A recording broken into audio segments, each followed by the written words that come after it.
It's Wizards versus Lesbians, a podcast for your ears. Hello and welcome to Wizards versus Lesbians. My name is Isaac. I'm Alexis. And today we are discussing The Wicked and the Willing, an FF Gothic horror vampire novel by Lian Yu Tan. Yes, we are. Which I am excited to talk about because it is the first piece of erotica we have ever discussed on this podcast, which is not to say that we haven't discussed books that have a lot of sex in them. Maybe even books that have about as much sex in them as this. But the fact that this is presented as erotica means that there are a few interesting differences, which I'm hoping to get into as we go into the spoiler zone, because I don't think I've ever read anything like this myself, and I was kind of excited by the differences in approach. Yeah, me too. Would you like to do the plot summary, or shall I? Why don't you? Alrighty. So we are in Singapore. We are in the 30s. It's pretty much just normal everyday Singapore, except there are vampires and and other supernatural creatures, but mostly vampires. Yeah, there are culturally appropriate supernatural creatures. There are different vampires from different cultural traditions, but there are more to the point Western vampires who have come over here to Singapore because it's easier to be a vampire in the colonies than it is back home nowadays. So a lot of white vampires have descended upon Singapore and other colonial possessions. In this scenario, we have Gayan Chu, who is a recently orphaned. She's an adult, but her dad just died, leaving her in apparently a lot of gambling debt. She needs a job, and so she decides to go up to the big house and be a handmaid for the lady, whose name is Verity Evergard, I do believe. Eddergard? Edivane? Edivane, my bad. Verity Edivane. Who is obviously a vampire. Of course. And Gayan Chu eventually figures this out, and it becomes involved in a... She doesn't, figure the... No. She hasn't so much figured this out as that it is immediately obvious. It is immediately obvious, and it is also very quickly obvious that, being a lady's maid specifically involves being the concubine / food source for this vampire lady. Well, the food source bit is slightly more obvious than the concubine bit, but yes. But only very slightly. Yeah, no, they're very much intertwined here. And so the rest of the book is kind of a love triangle between Gayan Chu, the vampire Verity, who has her own struggles with her vampire clan, and the jumped up new head of her vampire clan who's just come into town, and Po Lam, the sort of driver and factotum for, well, not the driver, that's a different character, but the factotum essentially for Verity, who is a butch lesbian and who has had to harden her heart and feed a lot of random people to Verity over the years in order to keep body and soul together and care for her siblings. Yes. And how the story ends is kind of your choice. Yes. I don't even know if I want to spoil that because I was so delighted when I got to that point. Yeah, finding out about that is what convinced me to actually go read it. But yeah, we'll save that for the spoiler zone. Yes, indeed. Are there lesbians in this book? Oh, yeah. Are there wizards? There's vampires, which are kind of a similar metaphor. They have magic powers. They're definitely a colonial metaphor in this book. No doubt about it. It fits. And I would particularly argue that, Verity aside, the jumped up vampire, new head vampire is very much a wizard figure, because not only is he a vampire, but he's also conducting weird, horrible experiments. He's he ticks all of the wizard boxes, because in addition to being a vampire, he's also kind of a tech bro. Or the 1930s equivalent thereof. He's very much into sort of racial science and trying to purify and further empower vampires through breeding and all of this stuff. Yes, and I will note that this is a very apt comparison of your modern day tech bro to your 1930s phrenologist. I thought I was being a little nasty, but we can go with No, it. I honestly think, that the sort of weird racial science and thing is, surprisingly enduring. Indeed. Uh, So, so why should you read this book? it's engagingly written. It's It does quite some well very. written. Like I It's think quite that the well written, prose yeah. is on par with like the sort of the middle sort of standard of stuff that we've read. Right, yeah. Hmm. I would say that the prose is, well, not up to the level of like the really good literary stuff we've read, is on, is both quite decent and also consistently engaging and like, a good moving. Um, each sentence makes you kind of want to read the next one, which Yeah, this book was written by somebody who cares about keeping you reading, which is um, sadly not as valued as it should be, really. no. And I mean, we'll circle back to this, but that Yes. relates to me to the way that the book is presented, marketing wise, and so forth. We never circle back to the marketing of erotica, so I'll talk about it now. This book was meant to be sold upon Amazon.com, and the product description is chock full of handily bolded keywords, guiding the potential consumer to exactly the content they want. And some may find that cheap, but tell me this. When you publish a book, do you want to sell it? And if you're not selling it the most effective way, aren't you failing? We should all be more like this.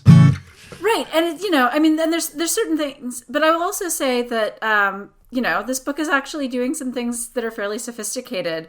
She does a lot of here's the metaphor, and then here's the actual thing, Yeah. and if in a way that strikes me as being very like conscious and deliberate. And she does it in a way that makes it very clear what the metaphor is without necessarily hitting you over the head any more than than is like without it feeling condescending or too obvious.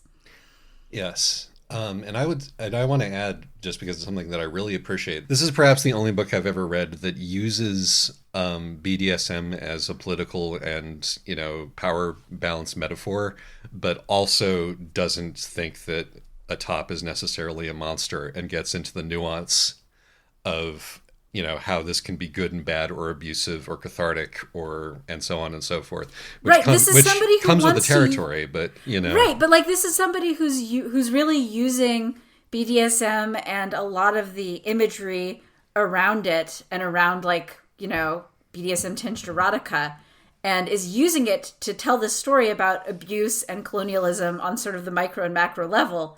But it is being written by somebody who's clearly into BDSM and like pro BDSM in safe consensual ways. And so this doesn't feel like it's kink shamey or anything. It's somebody using a thing that she's into to also explore this political metaphors. yeah, which I think is pretty cool. Right. No, I agree. This is do not let the fact that this is marketed as erotica and that this has many of, I feel like, the things that are supposed to be good about, romance and erotica, like being very readable. But this is a prime example of how you should not dismiss a genre. Yeah, it delves into a lot of the same territory that a lot of the more sort of serious quote unquote stuff that we've read does, with equally, and treats it equally seriously. I honestly, like, I think that the treatment is, in the top, If anything, more seriously. 50%. Right. Yeah. I would say that, like the handling of, issues of colonialism and oppression, are being, and class, are being handled as well as most of the things, as the top 50%, of what we've covered It's for this intersectional. podcast. It doesn't leave any of the dynamics out that you might, expect to find in such a situation. Right. So yeah, big thumbs up. Right. Also, if you're into like a lot of kinky sex scenes, this is definitely a good book for you. Yes, which brings us to why you shouldn't read it, because if you object to having a lot of fairly heavy BDSM sex scenes in your light reading. Yeah, so I was planning on reading the content warning page for this book as as sort of reasons why you should not read it. But I forgot just how long it is because the content warning page, which you can get to on the author's website, we will just let you do that. She's very comprehensive. So you also get things like various reasons, DubCon because of, and then a list. Childhood sexual assault survivors with unexamined trauma, CSA survivor flashbacks. But then there's also just like fingering, slut-shaming language, and at one point, one character almost misgenders a trans woman minor character but self-corrects in time. For any non-perverts watching this, DubCon is short for dubious consent. Also swearing. You love to see it.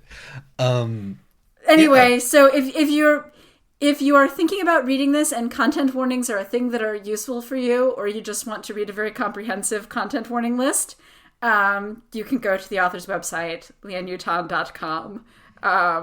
And she has an entire content warnings tab for all of her books. So, and this sort of makes sense because, when you're making porn, one of the things that you do when you're making porn is that you make an exhaustive list of things that are going to come up in it, not only to protect people who do not want to see a particular thing, because it's going to kill their boner or other equivalent, but because people are going to be seeking out very specific things that they want to see. And so the instinct from, the way that one describes a pornographic, story or piece of media of any kind of folds over very naturally into content warning for a piece of literature.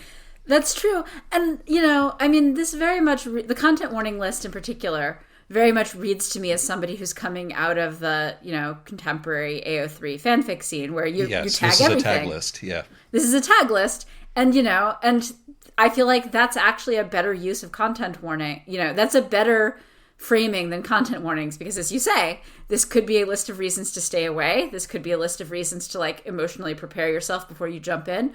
Or this could be a list of reasons why you want to read this. Exactly. Or a mix of the above. Maybe you're like, I'm really into, all the DubCon stuff, but I'm not into the almost misgendering of a trans woman character.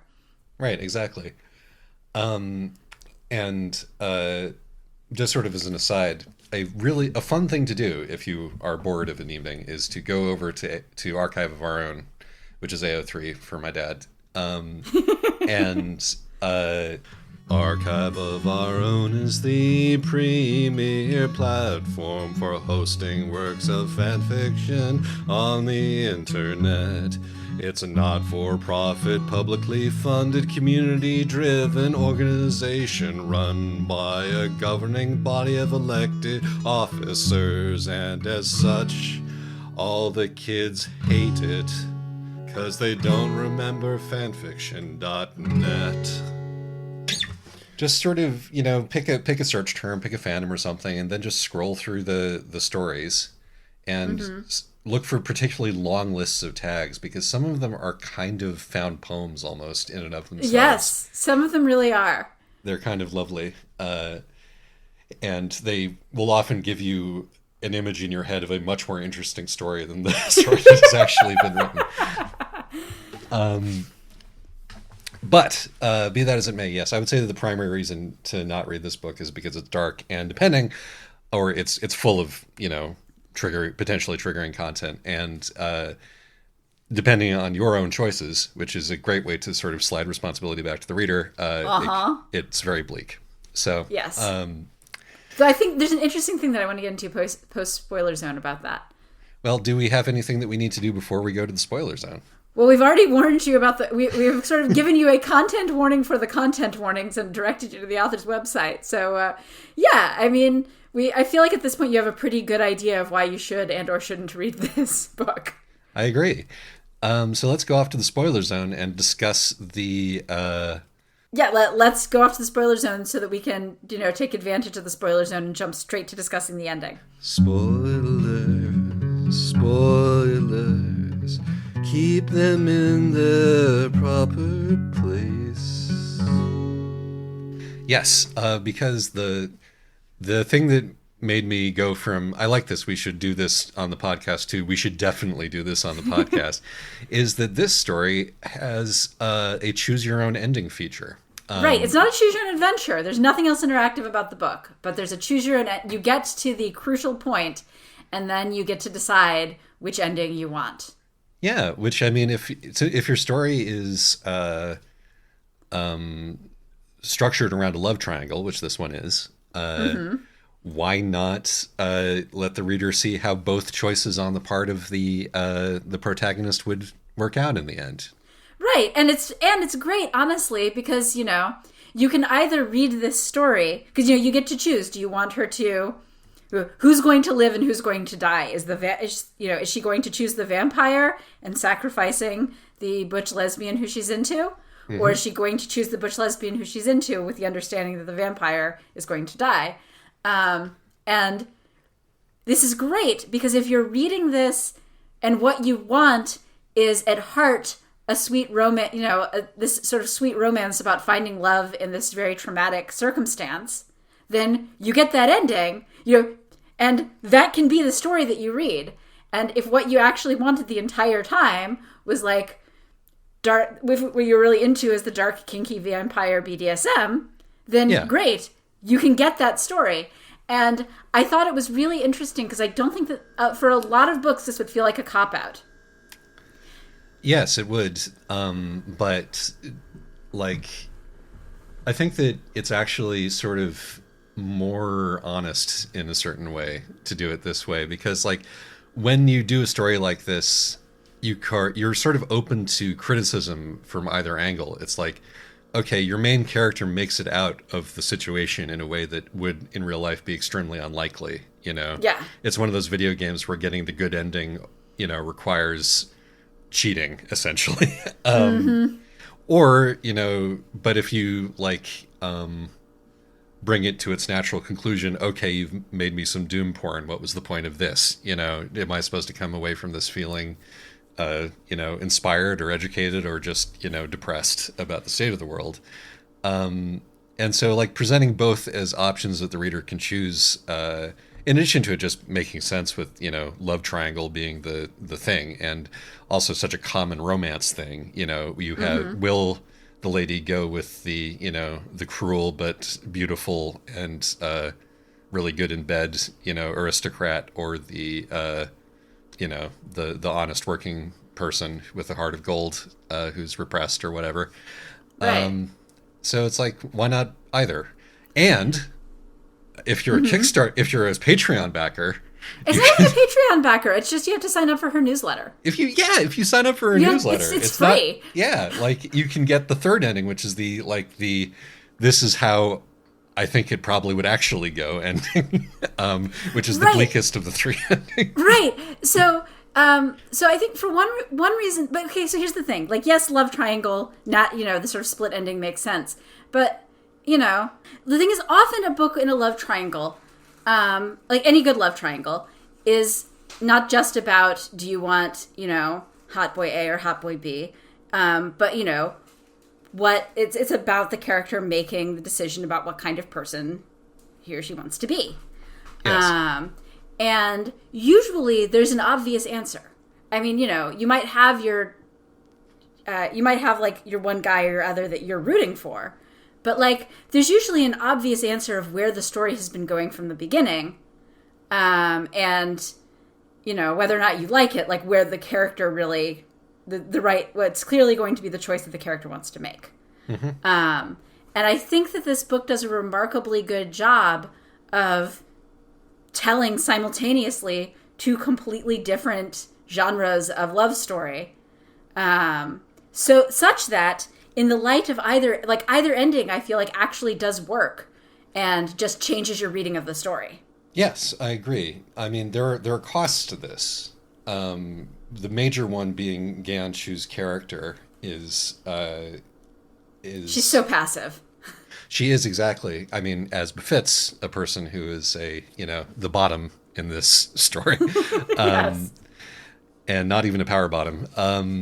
But it does mean that her changes in like the way that she views things, and how and like who she trusts and what she wants to do, very wildly, which I mean makes sense, because she's not only is she just naturally a pretty passive person, but she's very young. She's been terrorized and harassed her whole life, and sexually abused by her teacher. And so it sort of makes sense that she would be all over the place, and that she's still in this very plastic state and might fall into one thing or another. But it does sort of make her like emotional arc kind of judder and jar around in a way, which is like, I'm like, whoa, well, okay, that's abrupt. Like after her wrist gets broken, she's suddenly like, no, I'm going to work against the lady now. Right, but to be fair, she just got her wrist broken. Exactly, which is, and having had my wrist broken, it's traumatic as fuck to get your wrist broken, right. Even if it's immediately healed by vampire magic. So, so I think that it's remarkably good at, that's sort of the danger that you run into, but I think that this book is remarkably good at making that work with her character. Yeah. So basically what I'm saying is I really hope that that everybody doesn't decide that this is the way to always resolve their love triangles from now on. Because the author in this case pulls it off quite well, but there's some costs. And I gotta say, another cost for me is that I can never believe the happy ending if I'm given a plausible unhappy ending. That may be a you problem. It's definitely a me problem. But like, I don't know, you were the one who also just said that the bleakest ending is also the one that you feel like is the most realistic. Yes, but I don't think that that's because for personal doomer reasons. I think that's for, well, I don't know. Maybe you're right. Actually. I don't think that it's everybody. I think there's definitely some people who will read a book with an ambiguous ending, or that even doesn't have a particularly ambiguous ending, and will bend over backwards to interpret it in a happy way. Yes. And then, there are people who'll do the opposite. And on that spectrum, I tend to assume if there's an ambiguous ending that it is, the real ending is going to be bad. I mean, for me, it's actually, if this had the happy ending, it would have retroactively just the happy ending. It would have retroactively changed for me what kind of story I thought this was. Right. Which for me is the cool thing that she manages to pull off with the endings. Right. So for me, it's not like, what actually happened, because I don't care that this is fiction. Right. No, of course. But it's like, is this a sort of, we are working out our, kinks, so to speak, by, coming to a sort of a fantasy narrative, how, we might have been okay. Or is this, meant to be as realistic, in quotes, as a story about vampire lesbians can be. Right. And, I think that really the book has done such a good job of balancing those two sort of threads, because it's sort of fluffy and horrifying by turns, this book. Yeah. That just that little shove at the end puts it down, sort of would have colored all of the stuff that came before, depending on how I was thinking about it, which is really neat. I wondered, incidentally, since you were saying that, like, well, I hope that people just don't decide to do this without putting the work in first, which I'm absolutely certain that if this book, becomes popular, that will happen, because that's what always happens. But I was wondering if this is like, because I never sat down and read a piece of ebook erotica before. I was like, does this happen in ebook erotica? Is this already a pre-existing trope? And I don't know either. I don't know. I have not really read a lot of erotica. Right. It has not come up. I don't think so. I mean, I saw the thing that convinced me to to move this up in the queue of prospective books was somebody on Tumblr talking about how interesting they thought the ending was. They thought that this dual ending was. Right. And so for at least one person who is versed in this stuff, this was a surprising move. Yes. Which is the best info that we're going to come up. But if you listener, happen to be a peruser of erotica, and Jesus Christ, Isaac, could you have come up with a worse way of phrasing that? If you're somebody who's read other books like this, and you could let us know whether or not other people have done this, please do.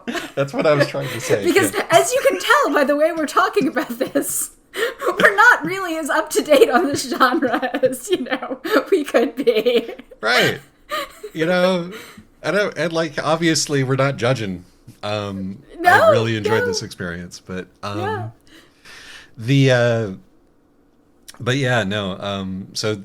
do we have anything else to say about the ending situations? Well, I did think I wondered what you thought of because we've mostly talked about the endings that where she ends up with one or the other. What do you think about the ending where she dies horribly, she kills the vampire, dies horribly, and then her rat-eaten corpse is found a week later? I think that it's the kind. I mean, I think that's romantic. I mean, possibly not the rat-eaten corpse part, but isn't it romantic? Your corpse eaten by rats. I think that it's sort of it's kind of a thing that you would find maybe in a narrative like this for it to end in a murder-suicide.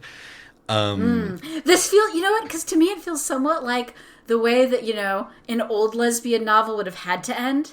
Yeah, I think I actually had the sense, like looking back on this, that that the author showed this around to her friends or beta readers or editor or whatever is the most appropriate word, and was like feedback, and they were like, well, this kind of this makes BDSM tops look monstrous. And I was because I thought that the way that the good ending really goes out of its way to be like, in a slightly clumsy way, maybe, to be like, no, actually, they're still into this, and thankfully Polam is also... Let's have an earnest conversation now about, healthy BDSM and negotiated kink. Right, before we have our celebratory bookending fuck with our new baby. No. It ends. It's a way happier ending than that, because it's not even a new baby. By that point, the baby is like going to school.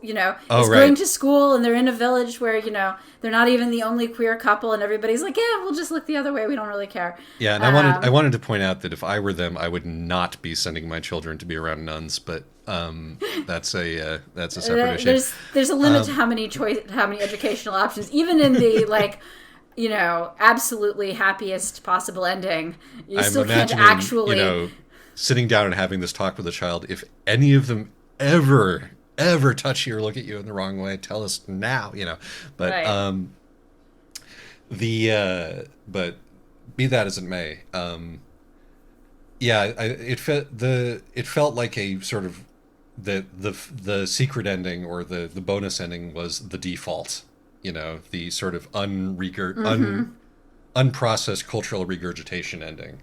And that either the author or some of the author's readers were like, well, this isn't really the thing that I want to be putting out into the world right now. So they gave a few other choices which were less, as you said, like, how this book would have had to have ended if it had been written 20 or 30 years ago.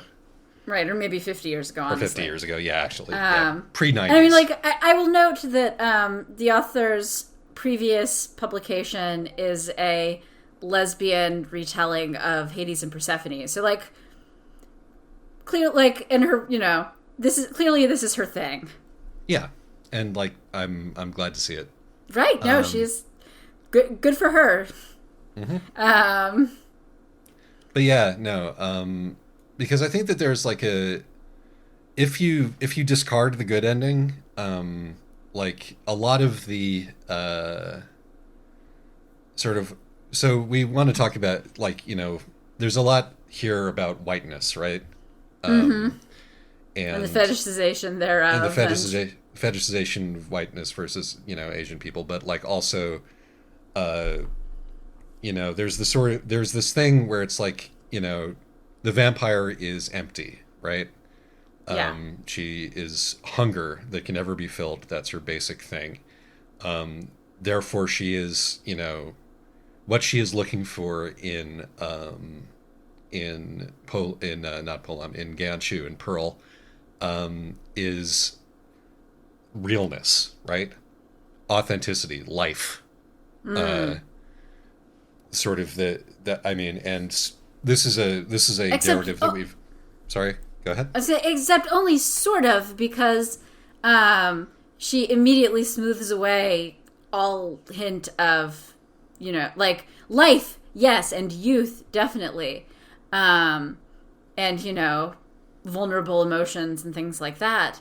Yeah, but this book doesn't care about the cultural appropriation side of things so much. Well, no, I mean it's That's more for the vampires back home to do. right. Well, exactly, and this is, I feel like, a reasonably, you can't say accurate because they're vampires, but like, right. A not inaccurate depiction of what that would have, what the colonialists who couldn't make it back home, and so they've come to a place where everything is kind of on easy mode because you can be a much more awful person, right. and get a ton of extra credit just by being white. Also known as the expat narrative. Right, yeah. Any expat you've ever met narrative, yeah. Yes. But, like, she's not interested, she definitely is interested in, like, the exoticness of this girl, but not in a way that's, not in a way that's really appreciative of anything about straights culture at this point. I mean, she's, she doesn't speak Hokkien. She's been living here for decades and, doesn't understand any Hokkien.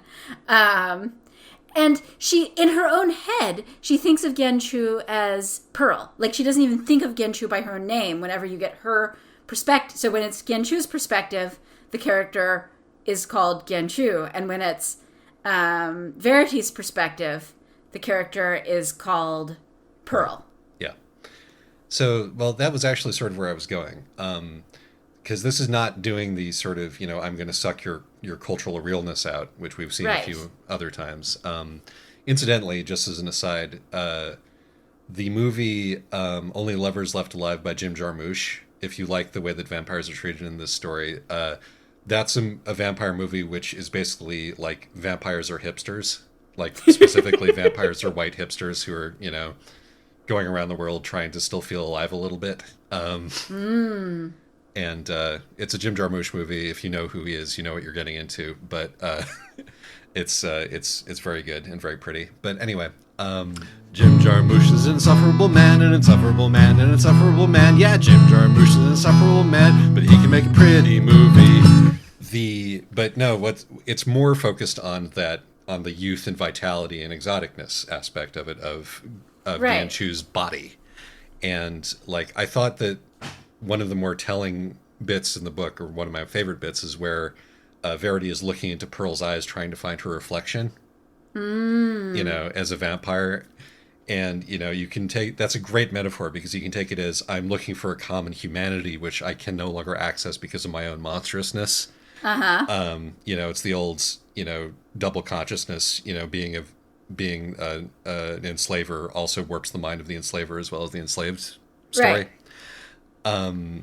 But it's also like, sort of what the top wants, particularly because vampires can't come. And this is sort of like a kind of a stone top thing, I don't come, you come. And what the vampire is hunting for is her victim's orgasm, like her victim's moment of like real, raw, helpless authenticity in the world, which she can no longer experience because she's been so alienated by her privilege, her power, her violence, her, richness, So A plus, I like that a lot.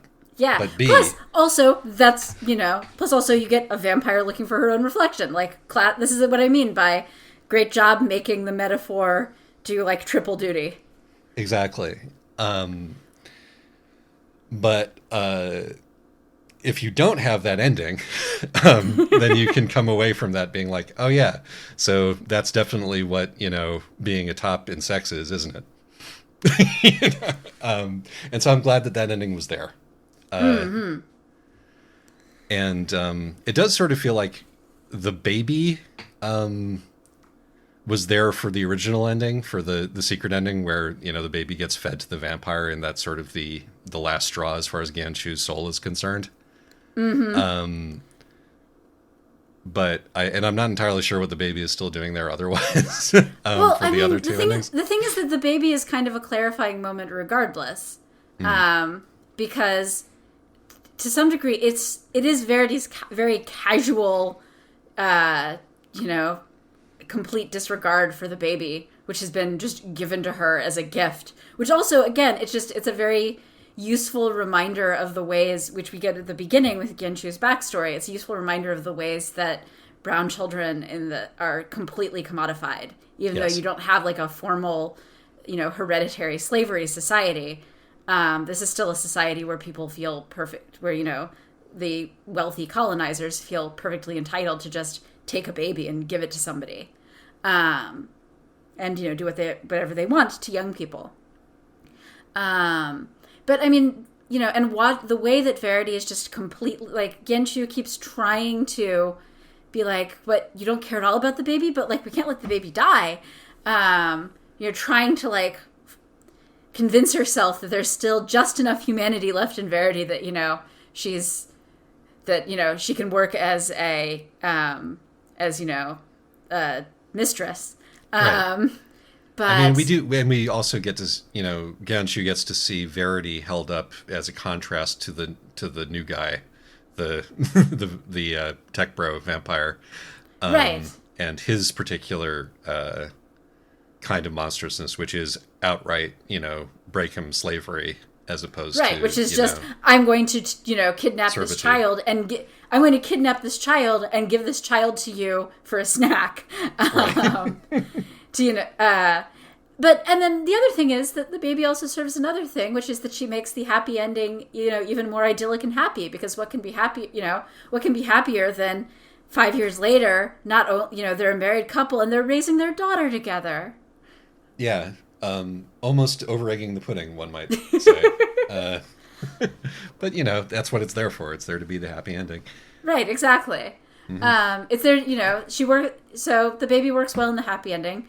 And in the bleak ending, she works in the bleakest ending, which incidentally is called the save yourself ending. The baby works as this breaking point. And in the dark ending, the baby kind of works as a symbol of Genshu being willing to sort of let go of her last shred of humanity and thus become a vampire. Yes. Agreed. I think it's one of the strengths of this book that none of these different endings cause retroactive, like, contradictions in characters or in their motivations. Right. And part of that, part of that is that, yes, you're right, Genshu is a complete mess, and her, she's going through these very rapid character changes, which work for her situation, but can be a bit jarring. But I think that part of this, honestly, is just that the author is willing to let everybody be complicated. Like, Verity is horrible, but she's, when she's up against the tech bro, of a range of evils. Right. I mean, and she's very much the, she's trying to be a good colonial master. And I mean, what you get is somebody who's still awful. Situation. It's an impossible no situation. But she's trying. But she's trying, and you get to see her contrasted. Right, like she's actually sacrificing something by trying to do this, and and that's easy for most of the book to go, yeah, well, Crimea River, but then you see her against, like, I guess we're just gonna call it the tech bro vampire, and you I go, don't remember what his name is. Yeah, me neither. I don't care. It's like, oh wow, she really is the lesser of two horrible evils, like a meaningfully less evil. Yeah, and it's like, she is disgusted by the child molester vampire.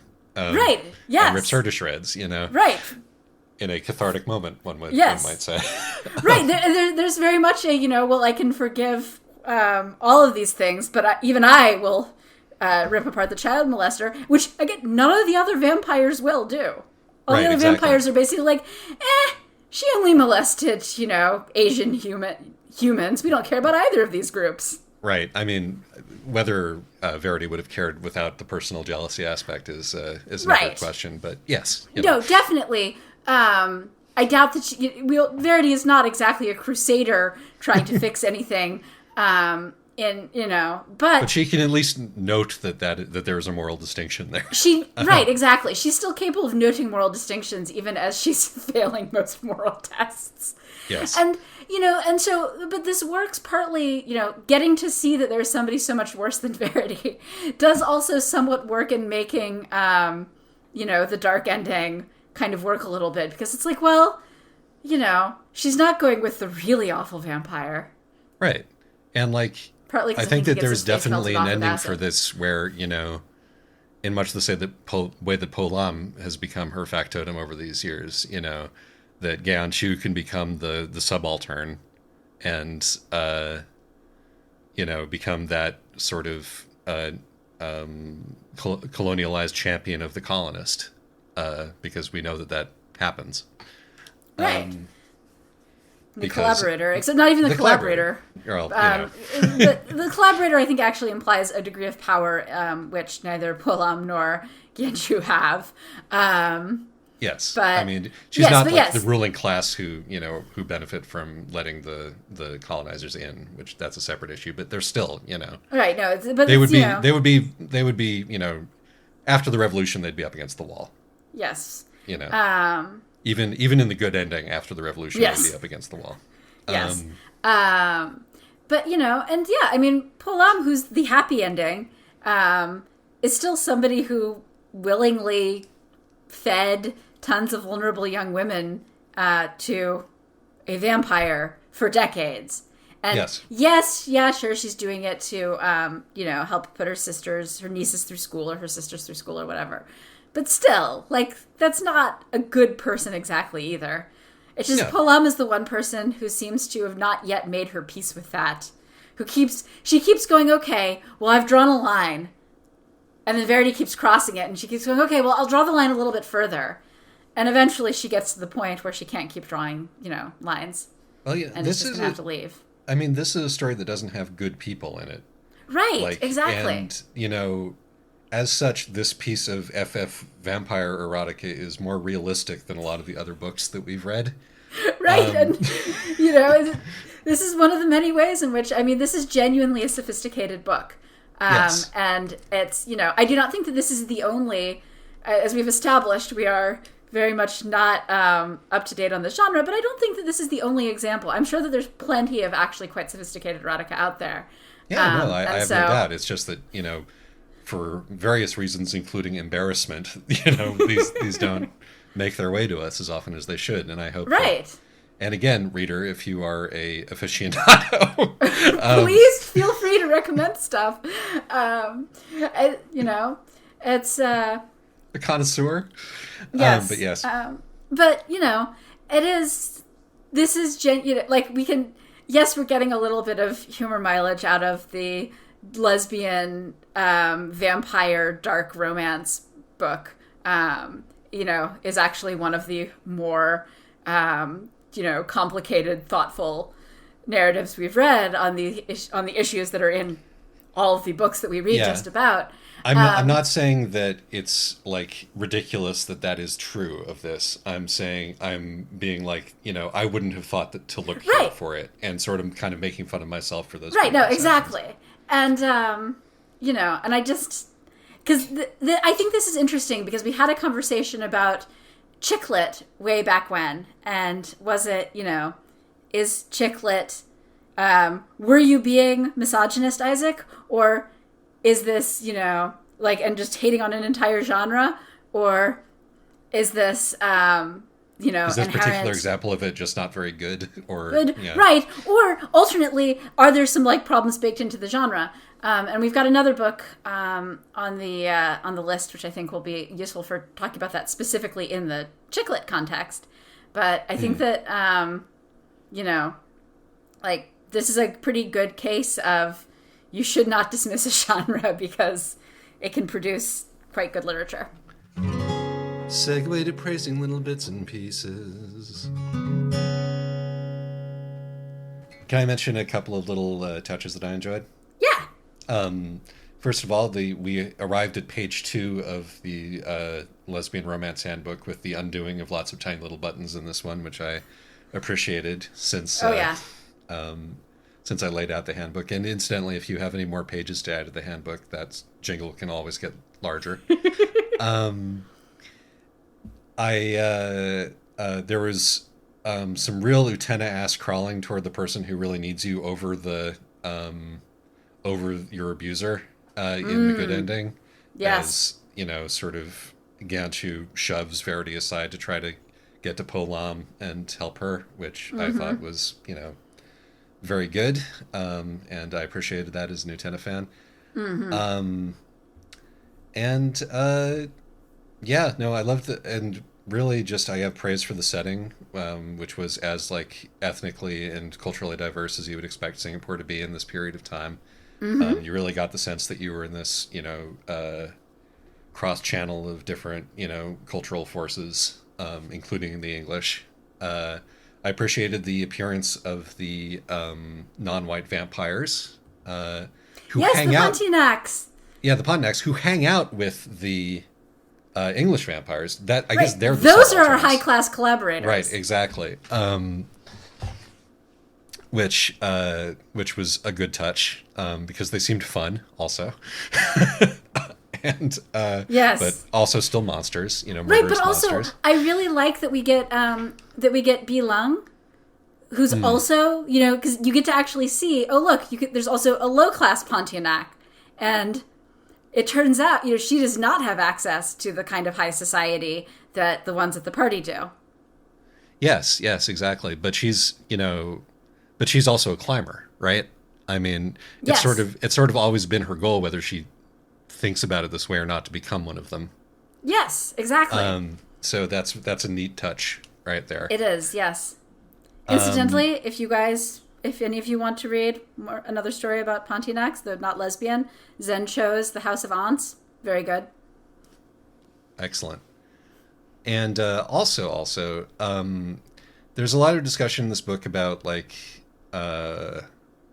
different sort of gradations of freedom, which I personally appreciate.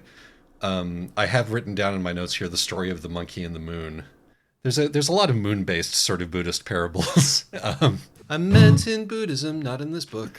And reaching for the moon, trying to touch the moon. But a monkey reaches for the moon's reflection in a puddle thinking that it's the moon, right? And Right. the simile here is that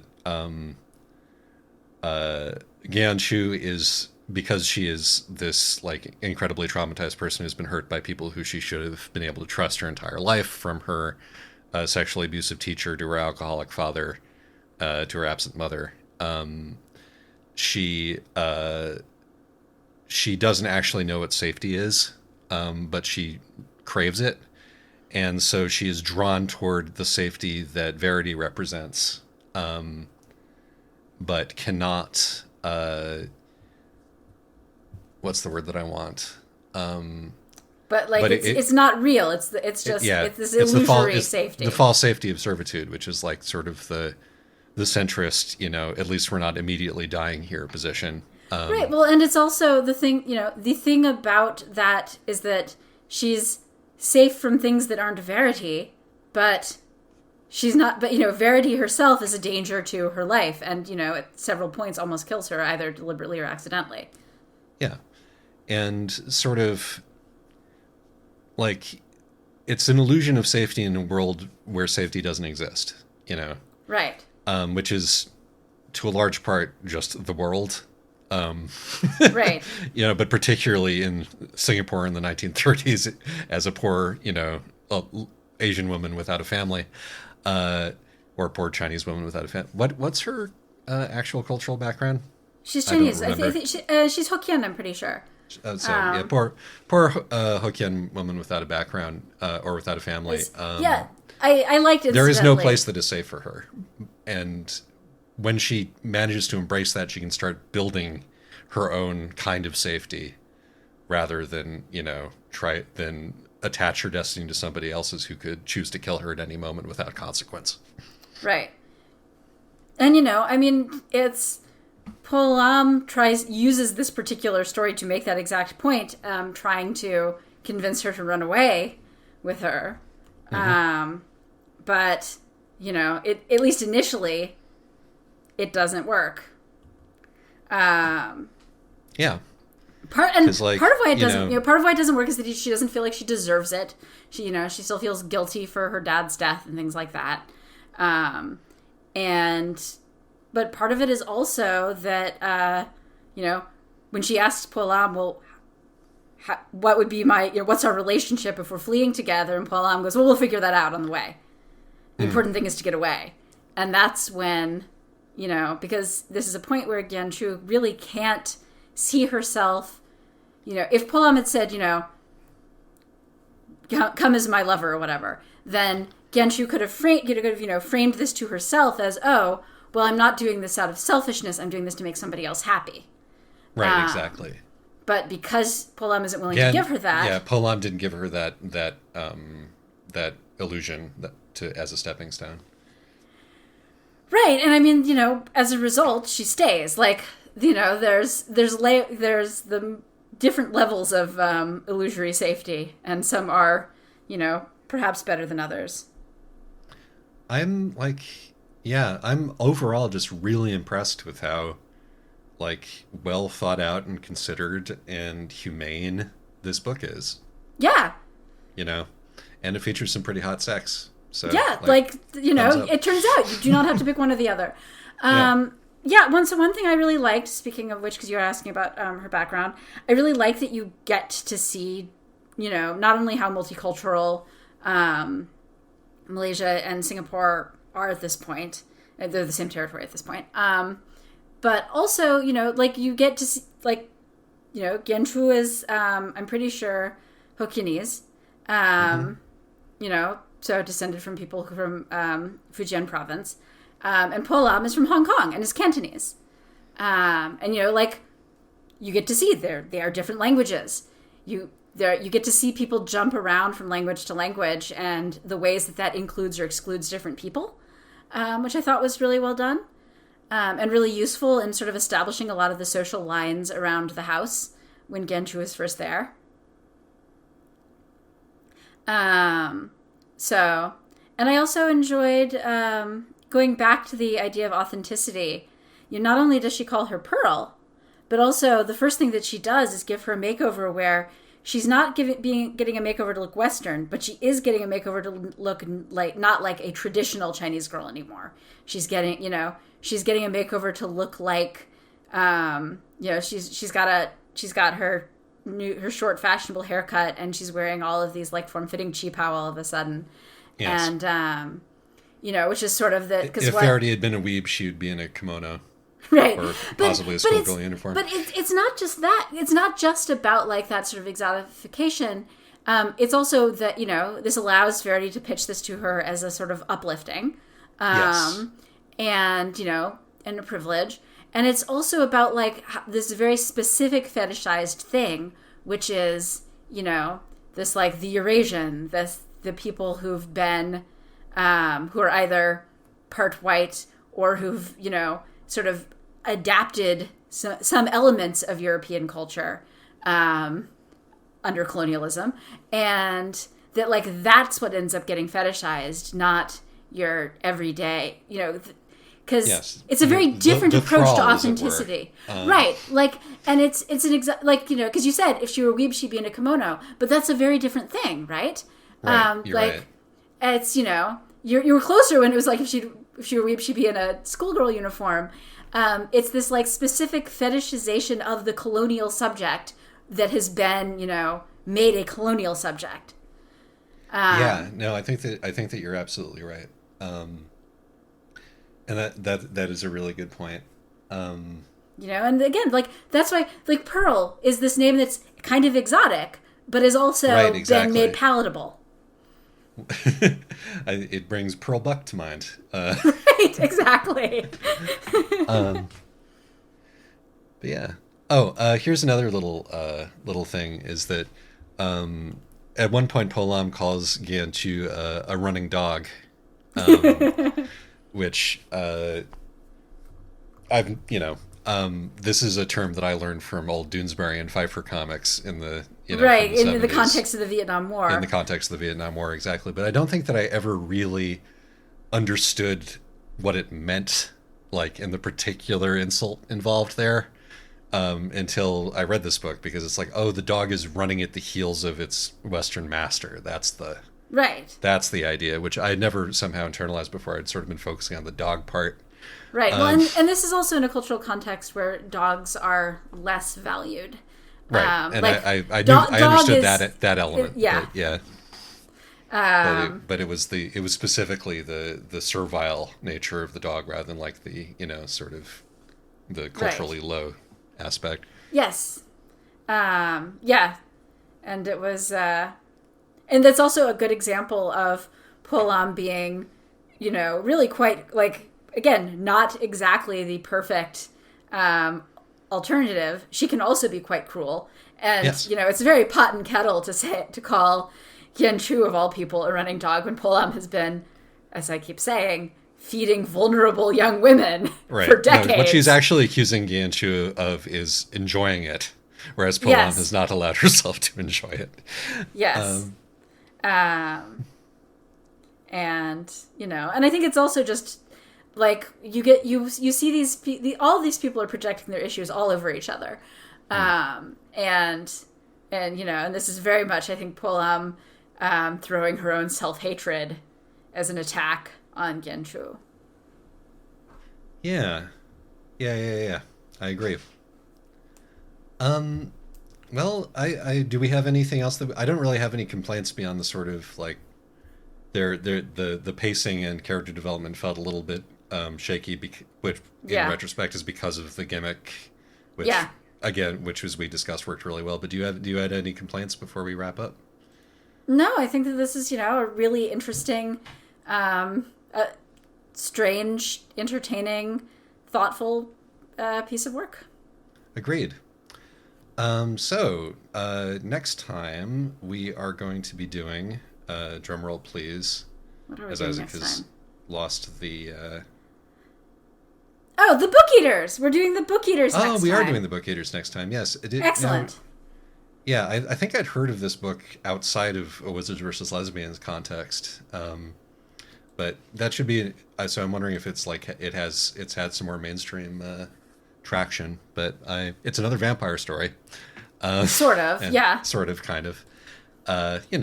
Pretty much, kind of, sort of. And so looking forward to doing that, and to the Handmaiden whenever we can get to that, because I'm interested in comparing it to this work.